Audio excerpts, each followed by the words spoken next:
자, 지난주 과제 풀이하겠습니다. 여러분들 그 과제 보니까 아마 한 요쯤 되면 한 번씩 매너리즘 옵니다. 그러니까 오답풀이 같은 걸 조금씩 이제 형식적으로 하는 그런 시기가 됐죠. 이게 한 4, 5주 했으니까 맞지. 한 번 더 박차를 가해주십시오. 그래서 그러니까 못했다 못했다 이런 게 아니고 그러니까 그냥 한번 얘기하는 겁니다. 그러니까 여러분 조금씩 이게 간습적으로 될 수 있는데 좀 더 공부를 위해서 해야 됩니다. 여러분들 중요한 것은 오답풀이나 지문 분석은 자신의 공부를 하기 위해서 틀린 문제를 끝까지 물고 늘어지는 그런 자세가 중요합니다. 여기까지만 얘기하겠습니다. 자, 그다음 여러분들 산춘윤정 문제 다 풀게요. 50쪽에 115번부터 하기 전에 근이오면 가자. 우선 여러분들 수업부터 할게요. 운영 좀 펴보세요. 57쪽 맞죠? 내 친구를 두고 갈 수 없지. 57쪽에 운영전이라는 소설이 있습니다. 이거 오늘 이거 할 건데 운영전 보세요, 여러분들. 운영전. 이거는 좀 유명한 소설이죠, 맞죠? 아마 여러분들 학생에 따라서 이거를 지금 이미 수업을 다른 데서 듣는 학생도 있겠고 매우 많이 언급된 소설 중 하나입니다, 맞지? 그래서 여러분들 이 작품은요 좀 필기를 할게요. 우선 운영전. 운영이 주인공이에요. 이 작품은 여러분들 우선은 몽유 소설입니다. 그러니까 구운몽도 그렇죠, 맞죠? 몽유 소설 혹은 몽환 소설, 몽환 부족하는데 뭐냐면 한몽 부족참. 그러니까 이거는 이것도 뭐냐면 꿈이 맞죠? 어떤 소설 사건 구성의 어떤 중요한 어떤 요소가 될 수 있죠. 몽유 소설입니다. 그러니까 인물이 꿈을 꾸면서 사건이 전개됩니다. 또 하나는 그 꿈 안에서 또 하나 이야기가 펼쳐진다. 액자 소설입니다. 액자 소설 뭔지 알죠? 네. 액자 소설 뭐고? 성우가 얘기해보자. 네, 있으니까. 소설 안에서 또 다른 이야기가. 소설 이야기 안에 또 하나의 이야기가 있는 거죠, 그렇죠? 그러니까 우리 흔히 그래서 내화, 외화 이런 얘기를 합니다. 좀 이따 다시 한번 분석해 보고요. 그다음 또 하나는 염정 소설이에요. 염정은 뭡니까? 염정은 나옵니까? 이거 그 여자가 여자가. 그런 거 아니에요? 아니 진짜 빈터 치는 거죠. 뭐 이러면 아니 그게 여자가 아니 그만해. 아니 배울 것 같은데. 그만 흥분하고 됐습니다. 염정은 남녀가 어떤 그냥 사랑하는 마음을 얘기하는 순수한 마음이죠. 그거 말하려 했어요. 여자가. 자, 그래서 염정 소설. 남녀간의 사랑을 다룬다. 왜? 유지가 너무 그런 게좀 그렇죠. 너무 고정되는 거 같죠. 아니. 걔한테 말이야. 네. 나 왜 그런 사람일까? 네. 자, 여러분들 이 작품은요. 이 액자 소설 구조를 얘기해 볼게요. 제일 바깥 이야기는 유영의 이야기입니다. 유영. 운영 아니대. 유영이 돼. 유영의 이야기. 유영이라는 선비가 이거니까 외화. 바깥 이야기입니다. 유영의 이야기. 유영이가 꿈을 꾸는 겁니다. 그럼 꿈 안에서 누굴 만납니까? 유영이 누구 만나노? 운영하고 운영의 남자친구 누구고? 김진사. 이 대화. 이게 그냥 내화입니다. 내화인데 여러분들 이 내화는 첫 번째 내화예요. 그러니까 여기서 한번 더 들어갑니다. 꿈 안에서 그러니까 여기 다시 꿈을 꾸는 건 아니지만 꿈 안에서 또 하나의 이제 이 운영과 김진사가 뭐냐면 자신들이 겪은 이야기를 유한테 들려주면서 뭡니까? 이 운영과 김진사 이야기가 펼쳐지죠. 운영과 김진사의 회고가 뭐고 옛 사건을 돌이키는 거죠, 맞죠? 회고. 요거는 내화 2입니다. 이렇게 해서 뭡니까? 제일 안에 첫 번째 이야기. 그다음 좀 더 바깥의 이야기, 가장 바깥의 이야기. 그러니까 여러분들 액자 구성은 보통은 아까 상호가 잘 얘기했지만 안과 밖 두 개가 있는데 여기는 뭡니까? 삼중 구성.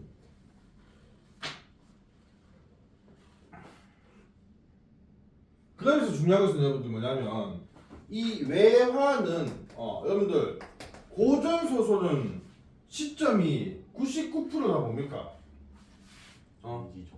그렇죠. 3인칭 전지적 작가 시점입니다. 맞죠? 그러니까 이야기 바깥의 서술자가 인물들의 어떤 모든 것을 다 내면이든 아니면 어떤 과거의 내력이든 인물의 어떤 뭐 심지어 서술자가 개입까지 하죠. 맞죠? 서술자가 인물과 사건에 대해서 이렇지 아니한가 하면서 맞죠? 이렇게 주관적 개입까지 합니다. 얼마나 편집자적 논평이라고 하죠. 그다음 3인칭 전지적 작가 시점. 역시 이것도 그러니까 여기하고 여기까지는요 3인칭 전지적 작가 시점입니다.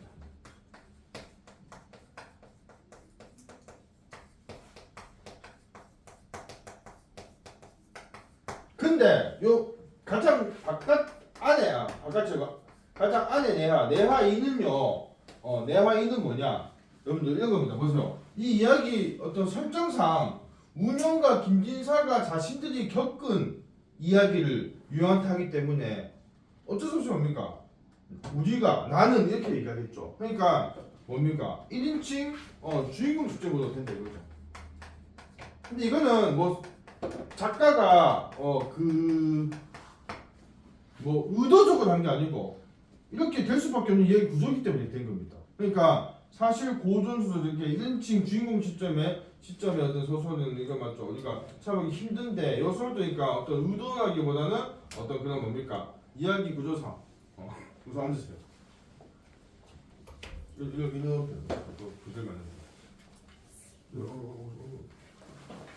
그럼 그들만 되지 뭐 촬영하고 있으니까 여기 앉아. 저는 있으시고 저는 수업. 자, 그래서 여러분들 1인칭 주인공 시점이 된다는 겁니다.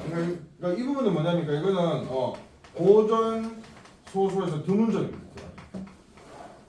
그래서 드문 어떤 경우입니다. 고전 소설은 1인칭 주인공 시점으로 서술되는 그런 작품이 거의 없다고 해도 무방합니다. 쌤 여기 살면서 본 적 없습니다. 문학책 꺼내고 덕수는 57쪽.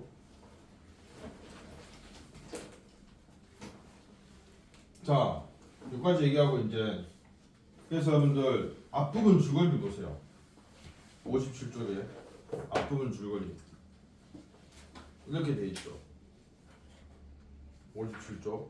선비 유형은 봄의 흥취를 못 이겨 셋째 아들인 세종의 셋째 아들인 안평대군 이 거처하던 수성궁을 찾아가. 그러니까 여러분들 이때 수성궁은 안평대군이 지금 유형이 뭡니까? 유형이 있을 때 거처한 게 아니고 이미 뭡니까?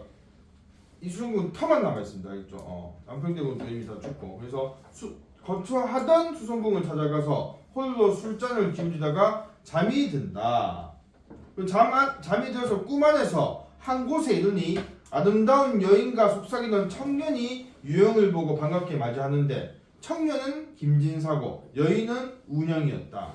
운영은 유형에게 안평대군 생시의 일, 무슨 말입니까? 안평대군이 살아있을 때 일을 들려준다는 거죠. 그러니까 과거의 일이죠. 먼저 자신들이 겪은 과거의 일. 사실 운영과 김진사도 뭡니까? 지금 산 사람인가 죽은 사람인가? 아직 모르죠. 네. 스포일러 한다면 죽었습니다. 아이고. 안평대군의 궁녀였다. 운영은 원래 뭐였다? 안평대군이 그러니까 세종의 셋째니까 왕자죠, 맞죠? 그러니까 왕도 그렇지만 왕자도 궁녀를 둘 수 있습니다. 맞죠?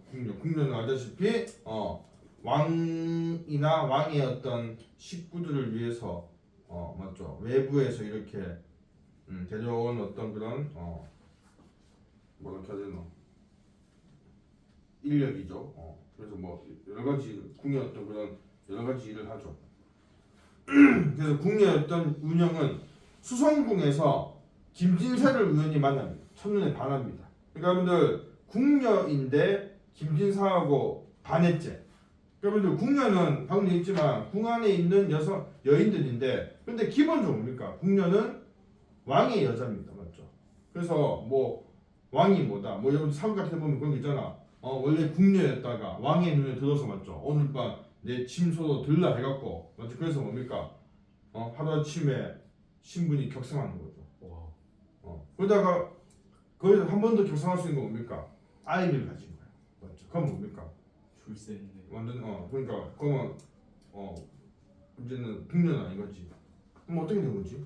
왕 왕의 아이가 됐으니까 맞죠? 왕비는 아니지만 하여간 그러니까 왕초. 왕비 왕의 첩이죠. 그러니까 왕의 첩이라고 쓸 수 있죠. 맞죠? 그러니까 왕비는 있겠죠. 왕비는 아주 뭡니까 높은 양반의 어떤 그런 딸을 왕비로 맞았겠지, 맞지? 했는데 이제 왕비만 맞죠?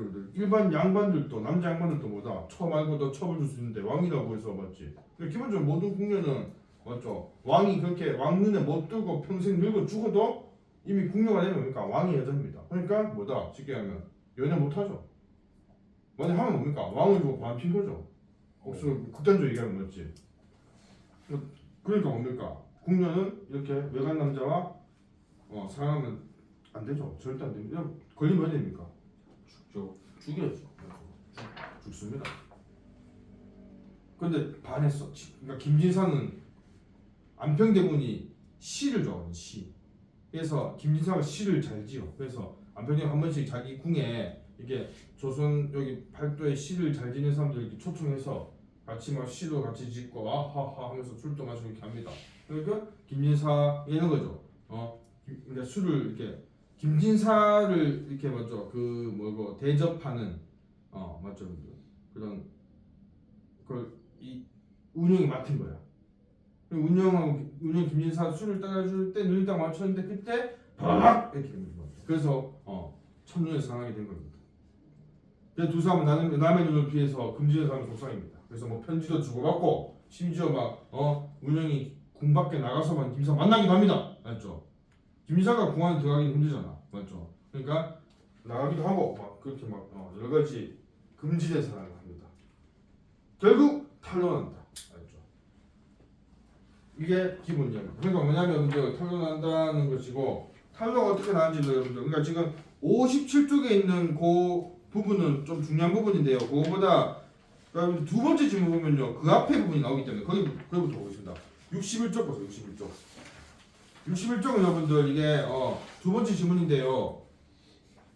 자 우선 전략돼 있고 보세요. 진사가 김상이죠.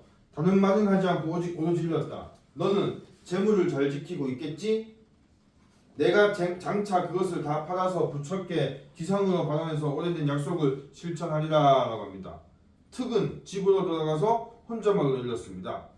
궁녀가 나오지 못했으니 그 재물은 하늘이 나에게 준 것이로다. 몇 가지 읽었을 때 좀 어느 정도 상황을 알 수 있겠습니까? 진사가 있죠. 진사. 자 여기 있으면 그런데 이렇게 고전소설이나 이렇게 읽을 때 특히 고전소설 같은 경우는 인물 간의 관계 어떤 인물이 나오고 인물 간의 어떤 관계이고 그러니까 문장 하나하나 읽으면서 뭔가 그런 걸 자꾸 파악해야 됩니다. 그리고 뭔가 진사가 있고 맞죠? 진사가 지금 따님한테 뭐합니까? 너는 재물을 잘 지키고 있냐 맞죠? 하면서 난 그 재물도 약속을 실천하겠다 하니까 그러니까 그 다음 보면 특이라요 특 그러니까 진사가 특한테만 특 이름이 특입니다 맞죠? 여러분들?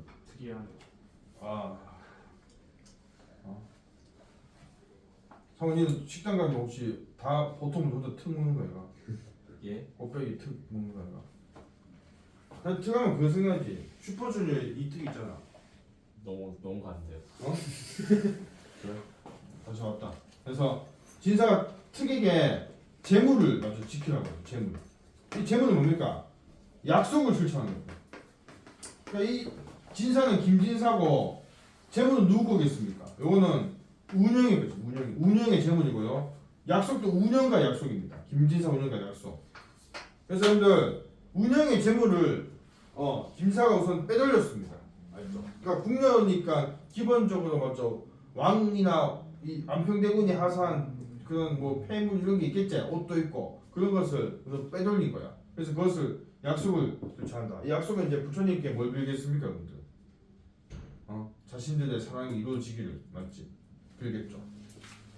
근데 뭐냐면 김진사가 특이라는 요 사람한테 인물한테 맡겼습니다. 특은 김진사의 하인입니다. 알겠죠? 이런 지금 그래서 이렇게 되는데 근데 뭔가 특이 뭐라고 합니까? 집에서 혼자 궁녀가 나오지 못했으니 그 재물은 나에게 준 것이다. 하늘이. 그러니까 뭔가 이 특은 이 재물에 대해서 어떤 감정을 가진 거죠? 재물에 대한 그 말 밑에 여기 적으세요. 재물에 대한 탐욕이 있는 거죠.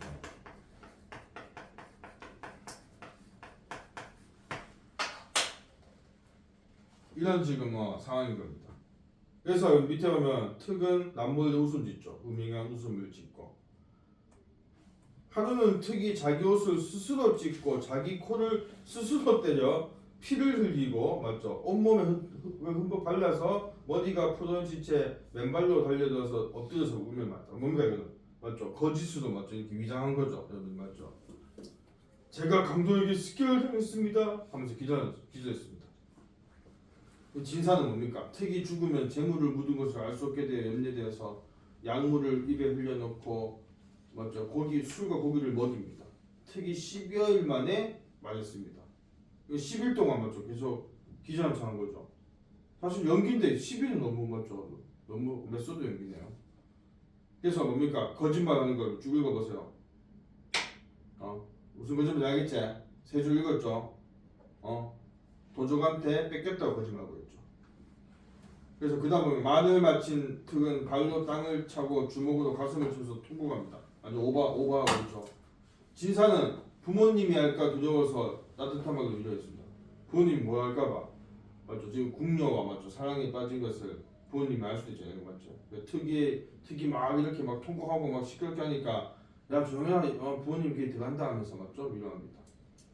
뒤늦게 진사는 특의 소행을 알고 무슨 말입니까? 특이 거짓말하는 거 알 거죠. 맞죠. 어떻게 알지 모르지만 노비 10여 명을 거느리고 가서 불시에 특의 집을 포위하고 수색을 했습니다. 그러나 단지 금비녀 한 쌍과 운남골 하나만을 찾아낼 수 있었습니다. 이 물건을 작물로 삼아 강가에 고발하여 나머지 물건들도 찾고 싶었으나 근데 뭡니까? 김선은 맞죠? 숨겨야 되는 일이잖아. 맞지? 그래서 고발하지 못했다는 겁니다. 진사는 이 재물이 없으면 불공을 들 수가 없었기 때문에 마음속으로 특을 죽이고 싶었으나 힘으로 제어할 수 없어서 애써 침묵시키고 그래서 특은 또 어떻게 합니까? 자 보세요. 특이 어떻게 하지 보세요. 여러분들. 자기가 죄를 알고 궁궐당점 안에 사는 맹인에게 가서 맹인은 이제 눈이 안 보이는 사람이죠. 내가 며칠 전에 자 특이하는 말 잘 보세요. 내가 며칠 전 새벽에 이 궁궐당장 밖을 지나가고 있는데 어떤 사람이 궁궐 안에서 서쪽 담을 넘어 나왔어. 그가 도적인 것을 알고 소리지르며 쫓아가는데 그 사람은 가졌던 물건을 버리고 나왔어. 나는 그 물건을 가지고 집으로 돌아와 보관하고 있으면서 물건 주인이 와서 찾아가기 기다렸어. 그런데 우리 주인은 원래 염치가 없어서 내가 물건을 얻었다는 소리를 듣고 몸소 내 집에 와서 그 물건을 찾았어. 내가 다른 물건들은 없고 다른 보물은 없고 단지 비녀와 거울 두 가지만 있다고 대답하자 주인은 몸소 수색을 해서 과연 그 두 물건을 찾아내었어. 주인은 그것도 부족해서 이제 나를 죽이려고 하오. 그래서 내가 달아나려고 하는데 달아나면 길을 하겠어? 마지막에 달아나면 길을 하겠어? 길 하겠어가 무슨 말이고? 길을 하다 뜻이 뭔지 아는 사람 있습니까? 길을 하다 나쁘다에 반대입니다. 그 나쁘다에 반대 부르면 똑같은 거잖아. 길하다니까 운수가 좋다는 얘기입니다. 그러니까 근데 길흉하복 알지? 길흉하복 맞죠? 그러니까 길하다는 것은 여러분들 그러니까 요거는 여러분들 그러니까 고전에서 많이 나오는 말이기 때문에 길하다니까 운수가 좋다 맞죠? 그러니까 좋은 운수도 풀린다는 얘기고 반대는 흉입니다. 흉하다. 그러니까 여러분들 근데 지금 방금 특이한 말은 뭡니까? 특이 맹인한테 한 말은 이게 사실입니까? 거짓입니까? 거짓이 맞죠. 그러니까 지금 이 특이 이제 맹인에게 맞죠.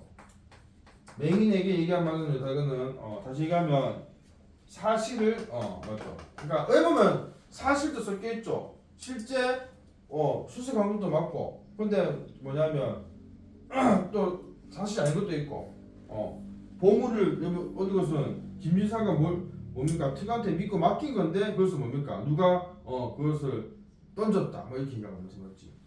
그러니까 사실을 교묘하게 바꾸어. 그러니까 특이 맹인한테 한번 옆에 쓰세요. 뭡니까? 지금 요거는 김진사를 모함하는 말이죠. 김진사를. 그러니까 지금 자기 주인인 김진사를 맞죠? 악한 인물로 모함하고 있습니다. 자기 특은 아무 죄 없이 그냥 우연히 그 보물을 얻었는데 그것을 뺏으려고 하는 나쁜 주인으로서 탐욕스러운 주인으로서 지금 맹인한테 얘기하고 있죠. 맹인은 대답 어떻게 했습니까? 길하다 잘 될 것이다 이렇게 얘기합니다. 그때 맹인의 이웃이 옆에 있다가 그 이야기를 다 듣고는 특이하게 말하였습니다. 너의 주인 어떤 사람인데 그렇게 노비한테 포하게 굴느냐? 특이 말했습니다. 우리 주인은 나이는 어리나 문장에 능해서 조만간 틀림없이 급제할 사람입니다. 그런데 이천 탐욕스러우니 훗날 벼슬길에 올라 조정에 섰을 때 그의 마음 씀씀이가 어떠할지 알 수 있을 것입니다. 하면서 뭡니까? 다시 또 모함을 더하고 있죠. 맞지? 그래서 그게 중요한 뭡니까? 이 말이 전파됩니다. 그러니까 특의 어떤 의도는 모함에다가 뭡니까? 이 모함한 말을 맞지? 지금 소문을 내고 있는 겁니다. 알겠죠? 그래서 맹인 이웃 옆에 이웃이 있는데도 그걸 얘기한 거죠. 전파되어 궁중으로 들어간 겁니다. 그래서 대군에게 알려진 겁니다. 안평대군에게. 알겠습니까? 그래서 대군은 크게 화가 나서 남궁 사람들에게 서궁을 수색하게 하니. 그러면 서궁이 이제 남궁과 서궁이 있는데 각각 남궁과 서궁에 궁녀가 5명씩 있거든요. 그 중에서 서궁이 운영이 있던 궁궐은 서궁입니다. 알겠죠? 그래서 남궁 사람들에게 왜냐면 아까 뭐고 특이 맹인한테 한 말 중에 뭡니까? 궁궐의 서쪽 땅에서 맞죠? 이게 나왔다고 했죠, 맞지? 그러니까 서궁 쪽에서 났다고 했기 때문에 서궁을 맞죠? 수색하니까 뭡니까? 여기서 제 의복과 보아가 나왔다. 이게 뭡니까? 이때 제가 누굽니까? 운영이죠, 맞죠? 여기서 뭐다? 지금 이게 내화이기 때문에 1인칭 시점인 것을 우리가 알 수 있는 부분입니다. 알겠죠? 이게 중요하다, 분들. 1인칭 맞죠? 제 보아가 이렇게 제 의복과 보아가 하나 들었습니다. 그렇죠? 왜냐하면 운영의 의복과 보아는 어디 있는데 김진수한테 맡겼잖아, 맞지? 그래서 뭡니까? 대구는 자 여러분 여기까지가 이제 아까 방금 앞에 지문의 앞부분입니다. 이제 다시 앞에 가보세요. 왔다 갔다 해서 미안한데 다시 57쪽 가보겠습니다. 그래서 여러분 이렇게 돼서 뭡니까? 그게 뭡니까? 여러분들 운영이 이렇게 들킨 것은 뭐 때문입니까? 요 특 때문이죠. 특 먼저 특이 뭐다? 재물에 대한 탐욕 때문에 맞지? 이 운영과 김진사에 대한 소문을 맞죠? 소문을 낸 겁니다. 의도는 뭐다? 안평대군께 들리게 하는 거죠. 알겠습니까? 그래서 대군 그 계획도 됐지. 대군은 서궁의 신녀 5사람을 붙잡아 뜰 가운데 세우고 눈앞에 형장을 엄히 갖춘 다음 명령을 내려 말했습니다. 이 5사람을 죽여서 5사람 병기라 죽이라고 합니다. 맞죠? 역시 죽인다고 얘기하고 있죠. 또 대군은 또 권장을 잡은 사람에게 지시를 말했습니다. 권장수를 헤아리지 말고 죽을 때까지 때라. 자, 여러분들 보통 이 권장 치는 거 알지? 여기 막대기 긴 거 있잖아, 맞지? 뭐 보통 사고 보면 권장 뛸 때 보니까 뭐 10대, 뭐 20대 이렇게 하잖아, 맞지? 근데 그건 없습니다. 무한대입니다. 죽을 때까지 되는 겁니다. 제일 잘. 그러니까 여기서 뭡니까? 이 안평대관 인물이 어떻다? 참혹하다는 걸 알 수 있죠. 죽을 때, 오타네. 죽을 때까지. 그 죽을 때까지 되다 밑에 적어서 대군의 잔혹한 면모를 알 수 있다. 대군의 잔혹한 면모 적어주세요. 우리가 소설 읽을 때 인물의 말과 행동을 통해서 인물의 성격을 알 수 있다. 선생님 여기서 이건데 권장 치는 거 보면 사국에서는 막 이런데 뭔가 좀 코믹하게 나오죠, 맞지? 맞으면 그냥 뭐 엉덩이 한 대 맞는 거. 근데 그 권장이 사실은 매우 무겁답니다. 그게 나무도 없이 막 밀도 있는 거기 때문에 보통 한 20대 맞으면 여러분들 거의 골반뼈가 부서진답니다. 알죠? 그러니까 단순히 엉덩이 그냥 좀 까지는 게 아닙니다. 뼈가 부서집니다. 그래서 이거 한 20, 30대 맞으면 거의 50대 맞으면 거의 불구. 맞죠? 평생 불구로 사는 겁니다. 근데 권장이 장난이 아니다. 근데 여기서 뭡니까? 죽을 때까지 돼요. 이에 여기다 우리라는 표현은 뭡니까? 이거 1인칭인 거 알 수 있죠? 그러니까 우리라는 그 표현 밑에 1인칭 적어서 1인칭. 그러니까 지금 아까 했지만 운영과 김진사가 자신들의 이야기를 유용하다는 이 내화 이 부분은 1인칭 시점에서 서술되고 있다. 우리 5사람이 말했습니다. 한마디 말만 하고 죽기를 원합니다. 죽기 전에 한마디 말하고 죽고 싶다 이거죠. 대군이 말했습니다. 그래 해봐라 한번 하면서 무슨 말인지 그간의 사정을 나타내라. 그래서 은섬이라는 궁녀부터 말합니다. 은섬. 그러니까 여기서부터 해보니까 각 궁녀가 이제 이렇게 말을 하기 때문에 그 궁녀의 말하는 그 의미나 의도가 뭔지 파악하는 게 중요하겠죠. 은섬 어떻게 하는지 보세요. 남녀의 정력은 음양이 이치에서 나온 것으로 기하고 천한 것에 구별이 없어 사람이라면 모두 다 갖고 있는 것입니다. 남녀의 정력은 모두 갖고 있다. 근데 저희는 한번 깊은 궁궐에 갇힌 이후 그림자를 못하며 외롭게 지났습니다. 이거 뭡니까? 어떤 아까 했지만 여러분 궁녀는 그러니까 여러분도 아까 했지만 뭐 사극 같은데 궁녀가 되는 과정 보면요, 그러니까 궁녀를 선발하는 그런 일을 하는 관리가 있습니다. 그러면 그 관리는 맨날 뭐 하겠습니까? 맨날 돌아다니면서 맞지? 궁녀가 될 만한 여성이 없는가를 계속 물색하겠지. 그냥 만약 찾으면 어떻게 하겠습니까? 여러분들? 찾으면 그냥 그 집 가서 야 너 집 어디고? 그 부모 찾아서 뭡니까? 야는 오늘부터 궁녀다. 이렇게 하면 끝입니다. 근데 만약 보세요. 부모가 딸을 뺏기는 거아니에요. 근데 만약 그 부모가 안 됩니다. 저희 딸은 그냥 여기 저희가 살게 해주십시오 하면 되겠나 안 되겠나? 안 되겠죠. 왜? 궁녀가 아닌 겁니까? 왕을 모시는 거잖아. 근데 왕을 모시는 일을 거부한다는 얘기 아닙니까? 그건 뭔가 반역이죠. 그러니까 궁녀가 되는 것은 어디 보면 영광이라고 해야 됩니다. 맞지? 그래서 뭐다? 궁녀는 그렇게 되는 겁니다. 갑자기. 맞죠? 그러니까 뭡니까? 여기 방금 읽은 거 궁궐에 갇혔다고 표현하죠. 그러니까 외부 세계와 단절된 어떤 궁녀들의 그 생활을 보여주고 있죠. 외부 세계와의 단절을 얘기합니다. 그렇죠, 여러분들. 아마 궁녀 되면 뭐 자기 부모님이 돌아가시든 뭐 장례를 치든 그때도 아마 못 나오지 않겠습니까? 나오겠나? 뭐 자기 남동생 결혼한다고 보내주겠나? 휴가 주겠나? 모르겠죠. 그건 모르겠습니다. 그거는 뭐 그렇게 해주는 건가? 그럴 수도 있겠다. 맞아. 그래서 꽃을 보면 눈물이 앞을 가리고 달을 대하면 넋이 사라지는 듯 하였습니다. 저희는 매화 열매를 깨꼬리에게 던져 쌍쌍이 나지 못하게 하고, 여러분들 매화 열매를 깨꼬리에 던져서 쌍쌍이 못 나게 하겠습니까? 쌍쌍이니까 맞죠. 야, 너희들 커플이니 하면서 또 주령으로 막을 쳐서 제비 두 마리가 같은 등지에 깃들지 못하게. 그러니까 깨꼬리나 제비가 커플 되는 것을 이렇게 맞죠. 싫어하죠. 질투합니다. 왜? 저희 스스로 상상해 놓는 깨꼬리와 제비를 부러워하고 질투하는 마음이 있는 거죠. 그러니까 이 사람들 나중에 뭡니까? 이 깨꼬리와 맞죠. 제비는 여기서 뭐다? 궁녀와 대조되는 대상이다. 그러니까 만약 시험 따지면 이건 뭡니까? 이렇게 어떤 시에서 화자와 대비되면서 화자의 정서와 처지를 부각하는 그런 소지를 뭐라고 하죠?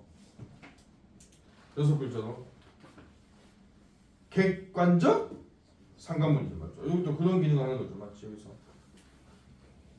그런 기능을 한다는 건지 시가 아니기 때문에 꼭 그렇다고는 할 수 없습니다. 그러니까 다만 이런 걸 표시하고 만약 문제에서 맞죠? 시에서 이것과 비슷한 걸 찾아오면 그렇게 찾으면 되겠죠. 한번 궁궐의 담을 넘으면 인간 세상의 즐거움을 알 수 있습니다.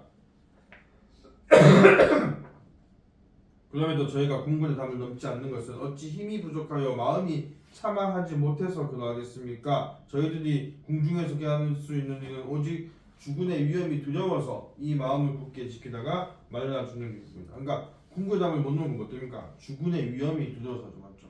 그러니까 그래서 궁궐의 담은 무엇을 상징하겠습니까? 담은 인간의 이거 적어주세요. 궁궐의 담, 인간의 본성을 가로막는 현실적인 장벽을 얘기하죠. 현실적 장벽이자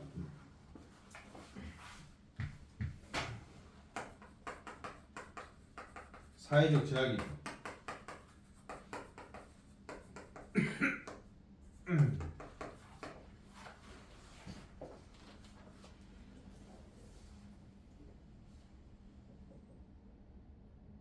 그러니까 지금 은섬이랑 궁녀는 뭡니까? 궁녀가 얼마나 이렇게 맞죠? 제약된 삶을 사는지를 얘기하고 있죠. 우리도 인간이고 우리도 막 연애하고 싶은 그런 마음이 있는데 궁녀가 돼서 그런 걸 못한다는 얘기를 하고 있습니다. 그래서 마지막 문장 보세요. 마지막 문장 아니지만 그런데도 주군께서는 이제 죄 없는 저희들을 사지로 보낸다 하시니, 그러니까 죽이려고 하니 저희들을 황천 안에서 죽더라도 눈을 감지 못한다. 그러니까 한이 된다 이거죠, 맞죠? 그래서 여러분들 은섬이라는 궁녀는 뭐 어떤 얘기를 하거든요. 자, 은섬 은섬의 말을 다시 한번 우리가 정리하면 인간의 본성과 성정을 억압하는 궁중제도 맞죠? 궁녀를 이렇게 두는 궁중제도를 간접적으로 비판하고 있어. 어차피 죽는 마당인데 내가 하고 싶은 말 하겠다 이거지. 잘못된 거 아닙니까? 하면서 그랬죠. 궁녀라고 해서 이렇게 맨날 같이 살고 이거 우리도 힘들었습니다 하면서 근데 또 우리 죽인다고요? 아이고 하면서 이렇게 맞죠. 비판하고 있습니다.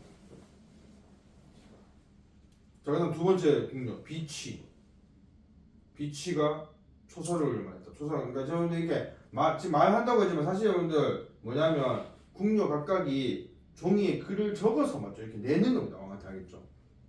초사가 적은 글입니다. 빛이 뭐합니까? 주공께서 보살펴 주신 은혜는 산보다 높고 바다보다도 깊습니다. 저희들은 감격스러움과 두려움에 오로지 글짓기와 검은고 연주만을 일삼고 있을 따름입니다. 이제 씻지 못할 악명이 두루 서궁에까지 이르렀으니 사는 것이 죽는 것보다 못하게 되었습니다. 여기서 악명은 뭐겠습니까? 악명은 이제 맞죠? 나쁜 이름인데 여기서 악명은 무엇을 의미하겠노? 구체적으로 얘기하면 서궁에 지금 씻지 못한 악명은 뭡니까? 이 궁녀가 맞지? 외부인과 접촉했다는 소문이겠죠. 이게 악명의 구체적 내용입니다. 이렇게 정리해 주시고요. 그래서 이런 악명이 서궁에 이르렀으니 사는 것이 죽는 것보다 못하게 되었다. 무슨 말입니까? 이 비치는 뭡니까? 차라리 죽는 게 낫다고 얘기하고 있죠. 그래서 오로지 엎드려 바라건대 사지에 빨리 나가고 싶은 분입니다. 하면서 그렇죠. 비치는 그러면 은선과 조금 입장이 다르죠. 은선은 맞지. 자신들이 어떤 자신들이 겪은 부조리를 맞죠. 얘기했는데 비치는 조금 더 궁녀 중에서도 좀 더 뭐라 해야 그 어떤 자기 주군에 대한 어떤 그런 충성심이 더 강한가 보죠. 그래서 죽을 짓 했다. 사실 자기가 한 것도 아닌데 맞지. 죽을 어떤 악명이 있으니까 우리는 나는 기꺼이 죽겠다. 그래서 자 비치의 말을 다시 한번 정리하면 뭡니까? 주군 그 자신이 모시는 주군의 은혜에도 불구하고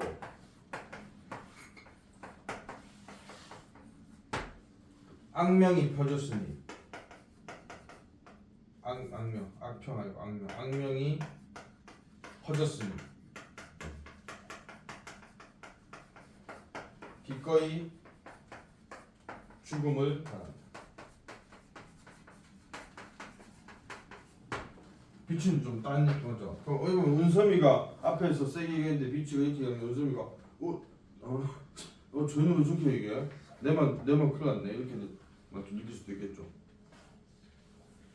자 그다음 들어야죠 맞죠. 지금 한 명은 뭔가 반항으로 얘기했고 한 명은 그냥 수긍하면서 얘기하고 있습니다. 그다음 자란이 얘기합니다. 오늘의 일은 제가 해낼 수 없을 정도 크니 마음속에 품은 생각은 어떻게 참아 숨기겠습니까? 저희는 모두 한간에 처한 여자로서 아버지가 대순도 아니면 어머니 입이 아니다. 대순 입이 다 밑에 뜻이지만 문맥상 무슨 말이겠습니까? 부모가 어떻다? 대순이 뭐 어디였노? 누가 지금 넘겼네. 읽어봐. 대순 뭐죠? 순임금에 높여 이르는 임금이 맞다. 이비는 순임금의 두비인 아함과 여영. 그러니까 다 왕족이죠, 맞죠? 그건 뭡니까? 나는 부모가 이렇게 뭐 지체가 높은 사람이 아니라는 얘기죠, 맞죠? 그렇죠. 지체가 높으면 궁녀도 이렇게 안 잡혔겠지. 그러니 남녀의 정력이 그러니까 나는 부모가 이렇게 지체 높은 사람이 아니다. 그러니 남녀의 정력이 어찌 유독 저희들에게만 없겠습니까? 또 이게 정력이 여기 있죠. 자가를 잡으세요. 그러다 보면 또 이렇게 중국 고사 속 인물들을 이렇게 맞죠? 인용하면서 자신이 말하고자 하는 걸 얘기합니다. 그러니까 지금 이 자랑은요 보면 이렇게 중국의 고사 속의 어떤 인물들을 인용하고 있습니다. 맞죠? 어떤 얘기인지 보세요. 천자인 모강도 매번 묘대의 즐거움을 생각했고 영웅인 항우도 휘장 속에서 눈물을 금하지 못했다는 거죠. 그래서 목왕이나 황후 같은 이런 천자는 뭔가 황제죠, 맞죠? 이렇게 목왕과 황후 같은 천자나 영웅도 뭐다? 어떤 남녀 사이의 애정 때문에 맞죠? 즐거움을 생각했고 눈물을 금하지 못했다 이거죠. 그런 얘기입니다. 그러니까 그렇게 지체 높은 혹은 영웅들도 남녀 간의 애정 때문에 그렇게 흔들렸는데 우리 보통 사람이 우리가 왜 그런 게 없겠냐 이 말입니다. 그렇죠? 그래서 여러분들 다시 여기서 요 모강하고 목왕하고 또 항우의 이야기는 다시 정리하면 그럼 뭡니까? 이런 인물들도 가지고 있는 것을 우리도 가지고 있다. 그러니까 남녀 간의 애정은 누구에게나 있다는 얘기죠. 누구에게나 있음을 강조하는 겁니다.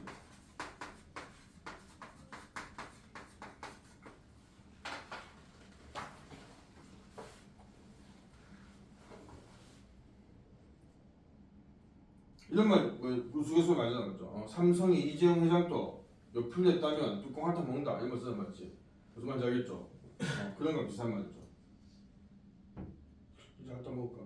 안 먹을 것 같은데. 한 숟가락 먹고 버릴 것 같은데. 한 숟가락 다 먹고 됐다 버려. 자 그래서 여러분들 뭡니까? 마지막 보세요. 성우 읽어봐라. 그래서 눈물 금하지 못했는데 그 다음 주군께서는 주께서는 어찌 운영만이 유독 우노지정이 없다 하십니까? 운우지정이 뭡니까? 뭐든 밑에 뜻이 운우지정.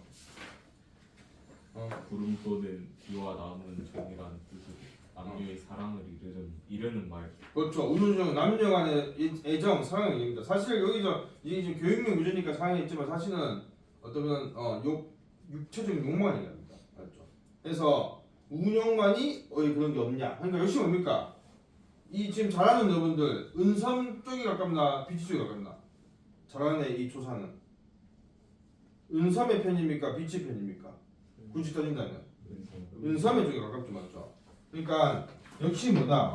이 누구고 자라는 뭡니까? 운영의 사랑을 맞죠? 편듭니다. 두둔합니다. 두둔함.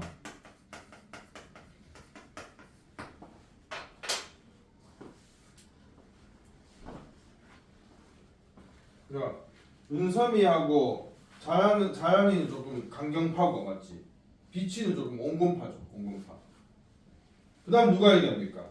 중략한 다음에 또 누가 막 얘기했는데 그다음 누굽니까?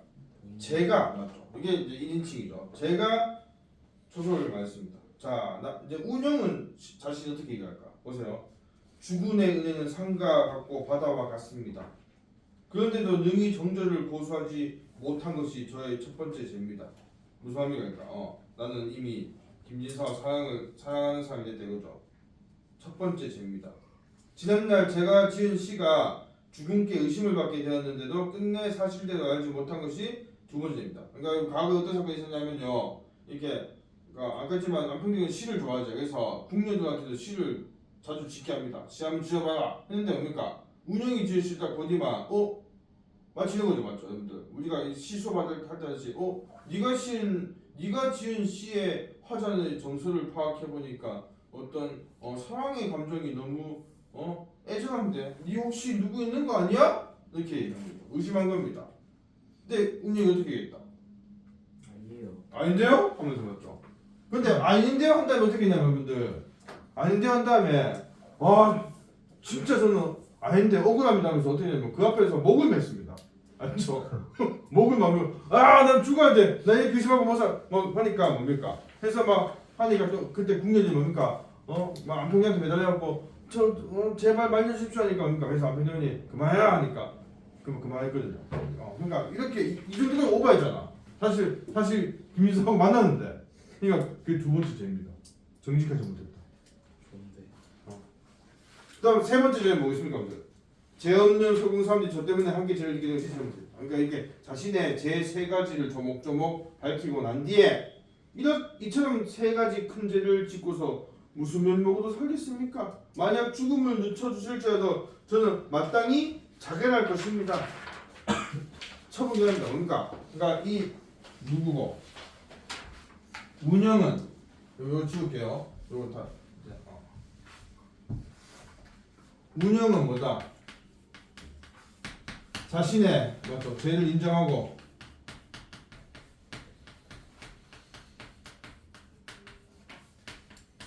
자결하려 하죠. 스스로 죽겠다. 대구는 우지들의 초사를 다 보고 나서 또다시 자한의 조사를 펼쳐보더니 점차 노기가 풀렸습니다. 그러니까 노기가 뭐겠습니까? 분노의 기운, 화가 풀리는 거죠. 특히 누구께 가장 결정적인 거? 자랑이 아까 뭐겠노? 운우주종 얘기하면서 봤지. 이때 소옥이 또 무릎 꿇고 울면서 하였습니다. 소옥은 여러분들 서궁의 국력 아닙니다. 남궁입니다. 뭐합니까? 지난날 완사는 빨래입니다. 완사를 성 내에서 하지 말자고 한 것은 제 의견입니다. 그러니까 여러분들 빨래를 성 안에서 하지 말자고 한 건 뭐냐? 이거는 성 바깥에서 하죠, 그죠? 성 바깥에서 하면 뭡니까, 여러분들? 김유사 만날 수 있지. 그러니까 운영이 이 남궁에 와서 이렇게 좀 부탁한 겁니다. 야, 다음에 빨래할 때 우리 밖에 나가서 하는 걸 좀 하지. 하면서 자기는 그냥 슬 빠져서 뭡니까? 김진사 만난 거죠. 자란이 방에 그러니까 그것도 그 운영이 또 쥐가 집중해가지고 자란 시켜서겠죠. 자란이 밤에 남궁에 와서 매우 간절하게 요청하기에 제가 그 마음을 불쌍히 여겨 여사함의 의견을 배척하고 나왔던 것입니다. 그러니 운영의 회절, 그 회절은 밑에 있지만 절기를 곁들인다. 그러니까 여기서는 알겠지만 운영이 궁궐 밖으로 빨래하러 나가서 김진사를 만난 거죠, 맞죠? 운영의 회절은 죄가 제 몸에 있지. 그러니까 이때 제 몸은 누구 몸입니까? 자신의 몸에 있다. 그렇죠. 운영이 있지 않습니다. 엎드려 박은데 중국에서는 제 몸으로서 운영을 무슨 합니까? 이 소옥이는 해보면 서궁의 궁녀도 아닌데 이걸 또 해보면 그 자랑이 와서 먼저 부탁하길래 그냥 해준 건데도 뭐다? 운영 대신 자기가 죽겠다고 얘기했고 뭐지? 운영이 좀 예뻤나 보네. 뭐지? 소옥도 궁녀인데. 아 궁녀예요? 아주 어디까지 가면서 저는 그게 편견이 없네요. 역시 모든 어떤 종류의 사항을 다 수용하는 멋진 맞지. 그러니까 이거는 뭐왜 설명되니까 이 운영자 다는 아닌 것 같기 때문에 모르겠는데 뭐지 빚을 말렸나? 그러니까 이렇게 또 얘기합니다. 근데 이런 거 마음이 있을 수 있겠죠. 그러니까 소업은 뭡니까? 자신의 죽음으로써 운영을 구하려고 합니다. 이런 어떤 그래서 이거 뭡니까? 이 뒤에 얘기가 궁금합니까? 네. 이거 궁금한 말투가. 네. 그래서 안평대군이 아까는 다 죽이랬잖아. 근데 우선은 보류 이렇게 합니다. 봐줄게. 우선 좀 지켜보자. 너들 얘기한 거 보니까 너들도 뭐 다 그래. 다 고통이 있네. 알았다. 하면서 그날 밤은 우선은 다 물러가라 했습니다. 근데 그날 밤 운영이 진짜 목을 맸어요. 그리고 진짜 죽었습니다. 알았죠? 죽었어. 그 소식을 들은 김진사도 뭐다? 자살. 죽었어. 그러니까 방금 했던 유영이 꿈에서 만난 운영 김사는 귀신이었습니다. 맞죠? 죽은 김진사와 운영이 자신들의 이야기를 한 것이었습니다. 그거다 이거. MBC 하는 그 뭐고 TV 그 뭐지? 심야 괴담회. 그거 안 보나 아무도. 심야 괴담회 한 번도 안 봤나? 여기 5명. 김구라 그 하는 거 있잖아. 학교에서 봤어요. 학교에서 본다고? 그거 다 볼 수 있나? 보고 오줌 싸는 거야? 싼 적 있지? 살짝. 찢었다. 수업에서 많은 걸 희생하는 거니까. 이미지를 그냥 다 갖다 박았구나.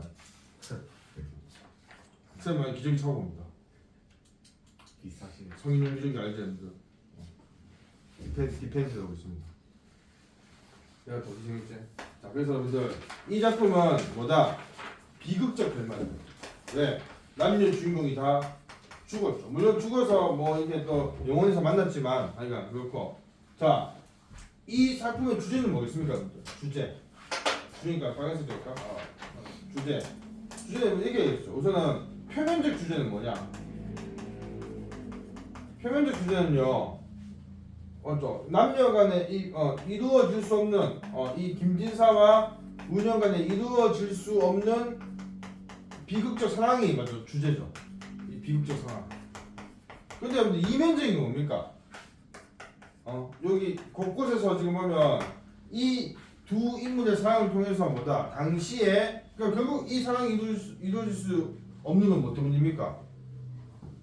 궁궐의 궁중 제도 때문이죠. 궁녀라는 제도 맞지? 그러니까 여기 보면 이 작품을 쓴 사람은 좀 작자 미상이죠. 그러니까 뭡니까? 이런 어떤 봉건적인 이런 사회에서의 그런 어떤 제도 때문에 이루어질 수 있는 상황에 대해서 뭔가 문제의식이 있어서 이런 걸 썼겠죠. 아니면 굳이 맞죠. 이렇게 이런 얘기를 쓸 의도가 없잖아. 그래서 우선 뭡니까? 봉건제도와의 억압된 삶, 억압된 삶에 대한 저항 정신, 저항과 또 그러니까 자유 연애 사상에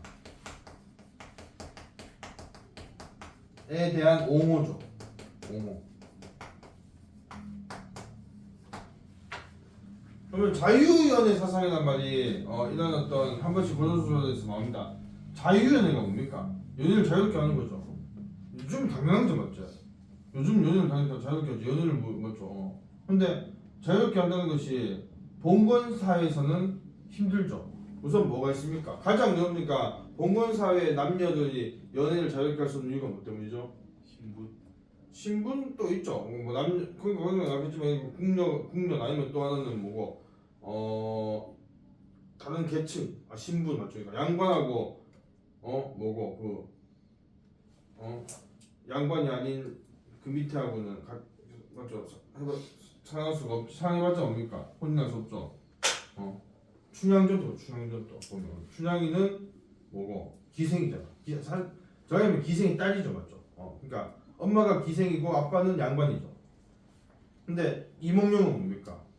완전 찐 양반이죠, 맞죠? 엄마 아빠 다 양반입니다. 그러니까 그 둘 간에 뭐다 어떤 신분의 차 때문에 이루어질 수 있는 상황이지만 근데 거기서 뭡니까? 극복했죠. 왜냐하면 그것도 근데 왜 극복했습니까? 춘향이가 끝까지 정절을 지켜서 그 정절을 인정받아서 맞죠. 국가에서 공인해서 최고의 정절력 해갖고 뭡니까? 그래서 최고의 정절. 수절력 최고의 수절력 해갖고 뭐다 임금이 이렇게 정렬 부인인가 해갖고 둘의 어떤 관계가 공인된 겁니다. 그러니까 결국은 그런 어떤 봉건적인 사회 제가 극복한 것도 결국 봉건적 방식을 극복한 거죠, 맞죠? 근데 여기서 뭡니까? 그러니까 결국은 근데 그런 거는 특별한 경우고 가장 그건 뭡니다? 부모입니다, 부모. 맞죠? 부모가 뭡니까? 자식의 어떤 혼인을 다 통제하죠, 맞잖아. 옛날에 그러니까 혼인하면 자기 혼인한 사람의 얼굴을 언제 봅니까? 그날 밤에 봅니다. 그날 밤에 뭐라고? 결혼할 그런 날만 붙여야지. 결혼하고 나서 혼례할 때도 얼굴 가리고 있죠, 맞죠? 그러니까 혼례하고 나서 그날 밤에 처음 보는 겁니다. 그럼 그날 밤에 보고 뭡니까? 하도 늦었어. 안 돼. 결혼 못하는 사람 없겠네요. 좋은데. 결혼 못했으면 일주일 또. 왜요? 그날 밤에 온다며요. 근데 또 부모도 양심이 있으면 나는 그래도 네가 그때 부모도 양심이 있으면 이야 상호는 안 될 것 같은데 이런 느낌으로 나는 그냥 서로 살게 하자 이런 것도 있지 않겠나 양심이 있으면. 그래서 중요한 것은 그런 어떤 자유연합을 거기서 안 봅니다. 봉건 제도하의 어떤 부모나 아니면 어떤 상호 잘 얘기했지만 사회의 어떤 신분 간의 차이 또 이런 제도 맞지 궁궐 제도 이런 여러 가지 때문에 개인의 어떤 자유연애가 억압되는 게 있는 거죠. 그러니까 개인이 자유롭게 연애하는 것은 사실 지금 이 시기에는 또 뭐 때문에 힘듭니까? 여러 가지 경제적인 상황 때문에 힘들잖아, 맞지? 뭐 하잖아, 뭐 삼포 세대 이런 거 하지. 뭘 포기합니까? 삼포가 뭐지 우서가? 모르겠어요. 그럼 안 들어봤나 삼포 세대? 처음 듣나? 여러분 안 들어봤습니까? 애 아니에요? 애? 어? 애 아니에요? 애를 포기하려면 우선 뭐부터 해야 됩니까? 연애도 하고 결혼도 해야 돼요. 연애, 결혼, 출산 다 포기하는 거. 왜? 어차피 자기 혼자 먹고 살기 힘든데 가족을 만들기 힘들다 이거죠. 자, 그래서 여러분들 운영전을 일단 봤습니다. 뒤에 지문하게 돼 있는데 이거는 여러분 읽으면서 한번 파악해 보세요. 이건 좀 그렇게 어려운 내용 아닙니다. 그겁니다. 이 궁궐에 처음 이렇게 편지 주고받으러 할 때 여기 보면 김진사가 누구를 이용하냐면요. 궁궐에 한 번씩 들어가는 사람인데 그 사람이 뭐냐면 무당입니다. 무녀. 알죠? 무녀가 있습니다. 그래서 김진사가 무녀한테 뭐 이렇게 네 그거 들어갈 때 이 편지 좀 전해줘 이렇게 시키는 거예요. 근데 여기서 뭐냐면 무녀가 김진사 보고 반해요. 잘생겼나 뭐 그런가 보다 맞죠. 우리는 알 수 없는 세계죠, 맞죠. 여자가 뭐 우리 보고 반해다 이런 거 뭐 느껴본 적이 없어. 나도 쌤도 한두 번 느껴봤는데. 연애 쌤이 먼저 이렇게 고백한 적 없습니다. 다 왔어요. 유호. 뭐 평생 두 번 연애봤지만 완전 연애 이런 거는 둘 다 내가 먼저 이렇게 뭐 달려주지 않습니다. 맞아. 그냥 오는데. 와. 네. 왜? 니도 할 수 있다. 내 겪을 수 있다. 하는 시간. 돈을 많이 벌어. 돈을 한 200억 벌어. 200억이요. 200억. 자, 여러분들 이제 분위기가 왔으니까 이제 다 부르겠습니다. 좀 늦었지만 다 부르고 좀 쉴게요. 어딨노? 자, 여러분들 저걸 찍고 이거 아이고 자, 산천요정 50쪽부터 다 뿔게요. 그러면 체크하세요. 115번 다 준비됐나? 5번입니다. 116번은 3번이고요. 117번은 2번입니다. 118번 1번이고요. 119번 4번입니다. 120번은 자, 이 작품 표현 특징인데 이 5개 예문이 있죠. 여기 보세요. 하도롱빛 소식. 그러니까 여러분들 소식은 뭡니까? 하도롱빛이 있다고 맞죠? 이렇게 표현했죠. 시각적인 심상으로. 그다음 가을이 오는데 뭡니까? 엽서 한 장에 적을 만큼 좋은데 이건 뭡니까? 가을이라는 것을 시각적으로 표현했죠. 그 다음 탈지면에다 온갖 근심을 문진다. 이거는 근심을 문지른다. 촉각적으로 표현했죠. 하루라는 짐이 마당에 가득하다. 이것도 이제 뭡니까? 하루라는 그 소재를 대상이 뭡니까? 가득하다고 시각적으로 표현했고 체온을 방 안에 내던졌다. 이것도 이제 뭡니까? 체온을 맞죠? 시각적으로 표현했죠. 그러니까 방금 했지만 소식, 가을, 근심, 하루 체온은 다 뭡니까? 추상적 대상이죠. 맞죠? 우리가 실제적으로 감각할 수 없는 추상적인 대상을 뭐다? 구체적으로 감각적으로 형상했습니다. 요걸 얘기하면 됩니다. 적을 수 있겠죠, 이거는? 내가 안 적어도 되겠지? 다시 얘기하면 추상적인 대상을 구체적으로 감각적으로 형상화했다는 겁니다.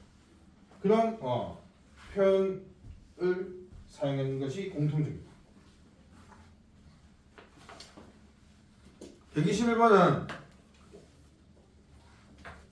자신이 쓴 글자를 불행한 인구라고 비유한 것은 뭐다? 자신이 글을 쓰는 행위가 비극적이라는 인식이 있는 거죠. 그렇죠?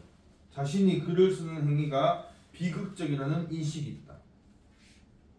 혹은 안 가면 여러분들 이거는 그냥 들어만 주세요. 그러니까 자신이 쓴 글에 나오는 인물들이 비극적이다, 불행하다는 것을 얘기한다고 볼 수도 있죠. 하여간 자신의 글을 쓰는 행위에 대한 인식입니다. 122번은요 신촌대인데 산촌요정에서 빗댄 의도, 자신의 삶을 지문으로 표현했고 잠자리를 병균, 자신의 몸은 연필같이 수축하다. 이건 뭡니까? 작가의 어떤 육체적, 심리적인 상태가 건강하지 않다는 것을 의도하는 거죠. 다시 작가의 육체적, 심리적 상태가 건강하지 않다.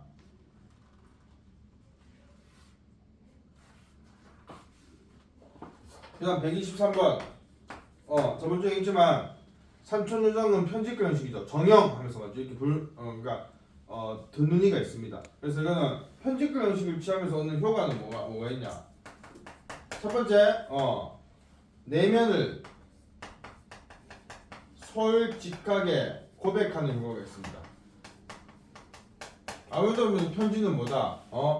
어떤 특정한 인물한테 쓰기 때문에 좀 더 솔직하게 쓰는 그런 글이죠, 맞죠? 두 번째 뭡니까? 친근한 어조. 마치 진짜 누군가한테 말하듯이 쓰니까 친근한 어조. 대화하는 느낌을 준다는 겁니다.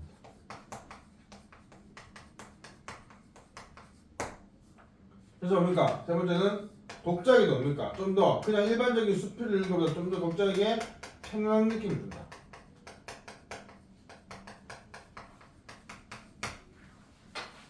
이렇게 적어주세요.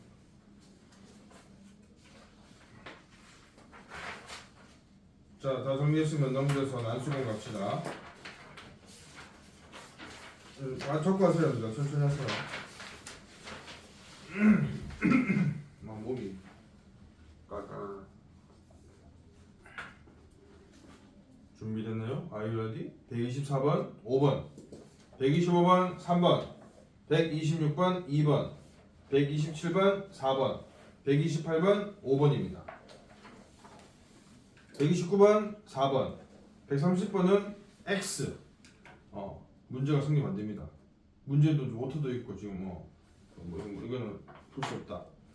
131번은 A를 통해 말하고자 하는 거. A는 뭡니까? A는 같이 찾아보면 뭐냐면 A는 이거죠. 천국에 사는 사람들은 지옥 정답이 없다. 이거는 천국과 이거 말할게요. 천국과 지옥의 대비를 통해 난쟁이 가족이 처한 현실의 열악한 상황을 강조하고 있다. 다시 천국과 지옥의 대비를 통해 난쟁이 가족이 처한 현실의 열악한 상황을 드러내고 있다. 됐죠?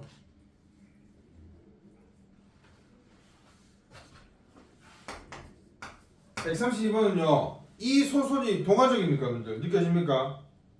동화적인 만든 요소가 무엇이 있는가? 1번 난쟁이입니다, 맞죠? 물론 이때 난쟁이 진짜 난쟁이죠, 맞죠? 있지만 어떤 장애인을 얘기한 건데, 근데 난쟁이가 동화에 많이 나오잖아. 대표적인 동화 뭐 있습니까? 난쟁이 나오는 거. 백설공주. 그렇죠. 그래서 인물 난쟁이 맞죠. 그러니까 난쟁이라는 인물 나오는 것도 동화적인 거. 또 두 번째는 뭐냐면 단문 중심 문장이다. 단문이 뭐고? 짧은 문장. 그렇죠. 저는 맞죠. 이거 문장기가 아이들 보는 동화가 보통 문장기가 짧겠죠. 여기도 단문이 많습니다. 그리고 사실 좀 더 지문 바깥에까지 얘기하면 환상적인 공간이 환상적 공간이 제시되죠. 여기 지금 지문이 안 나오지만 아버지는 어디에 가고 싶어 합니까? 달나라 가고 싶어. 그래서 소설에 보면 달나라에 이렇게 종이 비행기를 띄우는 장면도 있고 하여간 그런 장면이 있다. 달나라는 환상적 공간이 나온다. 133번은 여러분 보세요. 난쟁이 가족을 비롯한 달건구 행복동 사람들이 아파트 입주권을 받았죠. 하지만 헐값에 팔 수밖에 없는 이유는 무엇입니까? 이거는 그러니까 사실은 지문에 우리가 소설 지문 봤을 때 그 사실적으로 파악할 수 있는 겁니다. 나와 있는 거예요. 1번 우선 뭡니까? 아파트 입주권 받고도 왜 팔 수밖에 없나? 입주권이 있어봤자 뭐다? 아파트에 입주할 돈이 없기 때문이죠. 맞죠? 이게 첫 번째 이유입니다. 그거 적으세요. 아파트에 입주할 돈이 없기 때문에. 요 간접 조항에 얘기하자면 그거죠. 여러분들 아파트 지금 당장 철거가 아파트 짓는 데까지 얼마 걸리겠습니까? 10년? 요즘은 진짜 한 마음 먹고 지금 1년이면 짓죠. 맞죠, 여러분들? 근데 일단 2, 3년 걸리죠. 맞죠? 평균 한 2년은 걸릴 겁니다. 그러니까 그동안 가 있을 데가 없죠. 맞지? 경제적인 여유가 있으면 그동안 뭐가 원룸 같은 거 전세 얻어갖고 투룸이나 이런 데 얻어갖고 살다가 오면 되는데 그게 안 되는 경제적인 배경 때문에 맞죠. 그러니까 철거된 뒤에 살 곳이 없는 것도 뭐다? 당장 살 곳이 없는 것도 입주권을 팔 수밖에 없는 이유입니다. 그래서 그렇게 이해하면 되겠습니다. 여기까지가 과제였죠. 질문.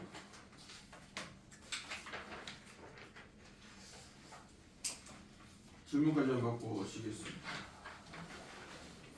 여러분 질문 안 해도 마시려고. 질문. 조금 뭐 그렇게 어려운 문제가 많이는 없지만 뭐 있겠노 어려운 거.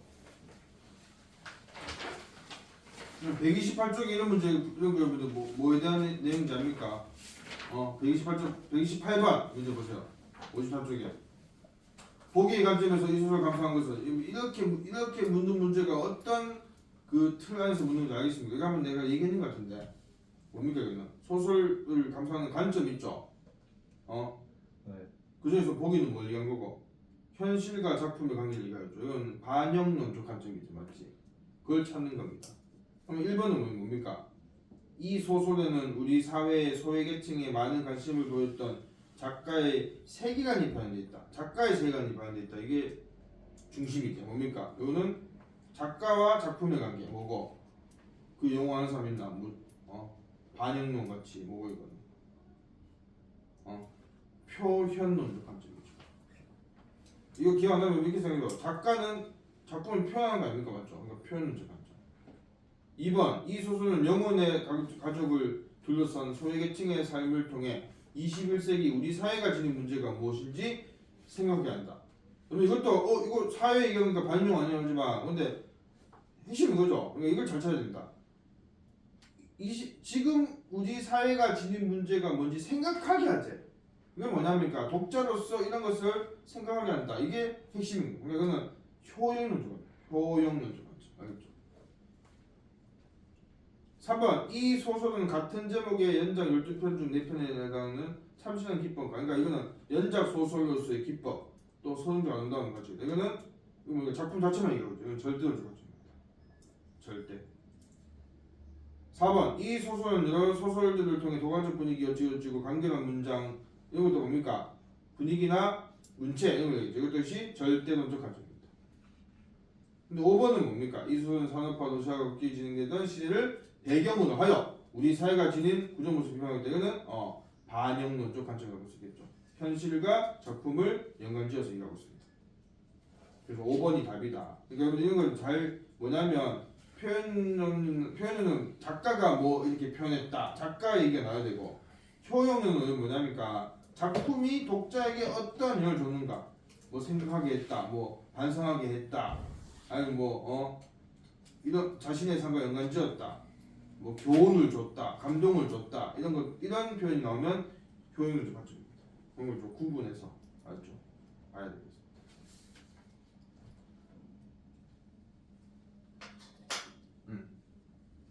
5분간 휴식하겠습니다.